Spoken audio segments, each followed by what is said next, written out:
ഇന്ന് നമുക്ക് അച്ചാർ ഉണ്ടാക്കി നോക്കിയാലോ. അടിപൊളി ടേസ്റ്റ് കേട്ടോ. എളുപ്പത്തിൽ ഉണ്ടാക്കാനും പറ്റും. ഞാൻ കടയിൽ ചെറുതൊന്നും കൊടുക്കാറില്ല. അതുകൊണ്ട് കട്ട്ലേറ്റോ അച്ചാറോ എന്തെങ്കിലുമാണ് ഉണ്ടാക്കാറ്. ഉണ്ടാക്കി നോക്കാം. ഇവിടെ ഇപ്പോൾ 3 ഇലം കിട്ടിയിട്ടുണ്ട് കേട്ടോ. അത് നോക്കിയും വൃത്തിയാക്കി നല്ല ക്ലീൻ ചെയ്യുക. പിന്നെ നൈസായിട്ട് മുറിക്കണം കേട്ടോ. എന്താണെന്നറിയോ, വെള്ളത്തിലിട്ട് വേവിക്കാത്തല്ലേ, എണ്ണയിൽ വെന്ത് കിട്ടാൻ പണിയായിരിക്കും. അപ്പോൾ വെള്ളത്തിലിട്ടിട്ട് കഴുകേണ്ട ആവശ്യമില്ല. വീട്ടിൽ കൃഷി ചെയ്തതാണ്.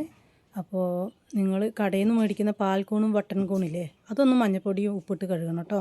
അപ്പോൾ ഈ 2 മാസം വരെ 2 വർഷം വരെ ഇത് കേടുവരാണ്ട് സൂക്ഷിച്ചെടുത്ത് വെക്കാം കേട്ടോ. ഇവിടെ ഒരു ചീഞ്ചട്ടി വെച്ചിട്ടുണ്ട്. അതിൽ എണ്ണ ഒഴിച്ച് കൊടുത്തിട്ടുണ്ട്, നല്ലെണ്ണ.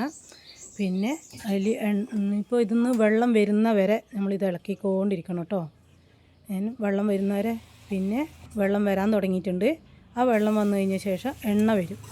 അതാണ് ഇതിൻ്റെ കറക്റ്റായിട്ട് വേവ് കേട്ടോ. എണ്ണ വന്നിട്ടുണ്ട്. ഇനി ഇതൊന്ന് വേറെ പാത്രത്തിലേക്ക് മാറ്റണം.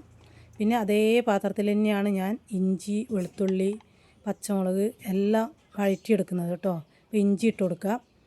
ഇഞ്ചി ഇട്ട് എടുത്ത ശേഷം അത് മാറ്റി വെക്കുക. പിന്നെ വെളുത്തുള്ളി ഒന്ന് ചൂടായാൽ മതി.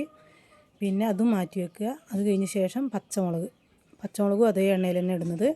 പിന്നെ പച്ചമുളക് ഇട്ട് കൊടുത്തിട്ടുണ്ട്. ഇട്ട് കൊടുത്ത ശേഷം നമുക്ക് കടുക്, ഇതേ എണ്ണയിൽ തന്നെ കടുകും ഇട്ട് പൊട്ടിച്ചെടുക്കുക. 2 ടീസ്പൂണും കടുക് ഇട്ട് കൊടുക്കുക. പിന്നെ കടുക് ഇട്ട് കൊടുത്തിട്ടുണ്ട്. അതിന് ശേഷം ഇത് മുളക് പൊടി ഒരു 10 ടീസ്പൂൺ കേട്ടോ. അതിൽ വിനാഗിരി ഒഴിച്ച് കൊടുക്കുന്നത് എന്തിനാണെന്നറിയോ, മുളക് പൊടി കരിയാണ്ടിരിക്കാൻ കേട്ടോ. അതിൽ കളർ വ്യത്യാസം വരും. അപ്പോൾ ഞാൻ 1/4 ലിറ്റർ ഒഴിക്കുന്നുള്ളൂ. 3/4 ലിറ്ററാണ് എടുത്തിട്ടുള്ളത്.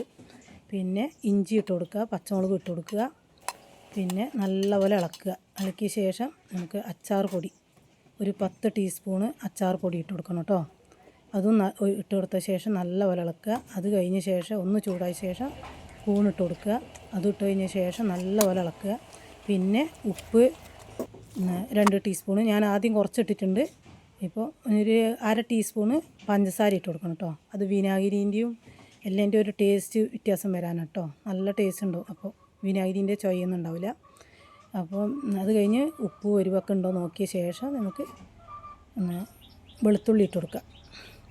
ഉപ്പും എല്ലാം പാകത്തിനായിട്ടുണ്ട്. നല്ല ടേസ്റ്റ് ഉണ്ട് കേട്ടോ. അപ്പോൾ വെളുത്തുള്ളി ഞാൻ ആദ്യം ഇടാത്ത എന്താണെന്നറിയോ, ഈ വെളുത്തുള്ളീൻ്റെ മണം പറ്റാത്തവരുണ്ടാവും. അപ്പോൾ 2 തരമാണ് അച്ചാർ ഞാനിവിടെ ഉണ്ടാക്കുന്നത്. വെളുത്തുള്ളി ഇടാത്തതും ഇടുന്നതും. അപ്പോൾ ആദ്യം ഞാൻ കുറച്ച് മാറ്റി വെച്ചിട്ടുണ്ട്. അതുകൊണ്ട് ഇപ്പോൾ എല്ലാം ഒരുമിച്ച് ഇട്ടാൽ മതി. പച്ചമുളകും ഇഞ്ചിയൊക്കെ എല്ലാം ഒരുമിച്ച് വണക്കിയാലും പിന്നെ ഇടുന്നൊക്കെ ഒരുമിച്ചിട്ടാൽ മതി. ഇപ്പോൾ അടിപൊളി അച്ചാർ റെഡി ആയിട്ടുണ്ട്. അപ്പോൾ എല്ലാവരും ഇതേപോലെ ഉണ്ടാക്കി നോക്കട്ടോ. ഇത് 2 കൊല്ലം കഴിഞ്ഞാലും കേടുവരില്ല. ഞാൻ പറഞ്ഞ പോലെ ഉണ്ടാക്കിയാൽ വെള്ളത്തിലിട്ട് കഴുകുന്നതുകൊണ്ടാണ് വേഗം കേട് വരുന്നത്. പിന്നെ ഗൾഫിലൊക്കെ കൊടുത്തു വിടാൻ നമുക്ക് ധൈര്യത്തിൽ കൊടുത്തു വിടാം. പിന്നെ ചിലവരൊക്കെ ഫ്രിഡ്ജിലെല്ലാം എടുത്ത് വെക്കുന്നത്. അപ്പോൾ അതിൻ്റെ ഒന്നും ആവശ്യം വരില്ല. പിന്നെ ഇതേപോലെ ഞാൻ പറഞ്ഞ പോലെ എല്ലാവരും ഉണ്ടാക്കി നോക്കുക. എൻ്റെ വീഡിയോ ഇഷ്ടപ്പെട്ടാൽ എല്ലാവരും സബ്സ്ക്രൈബ് ചെയ്യുക, ഷെയർ ചെയ്യുക.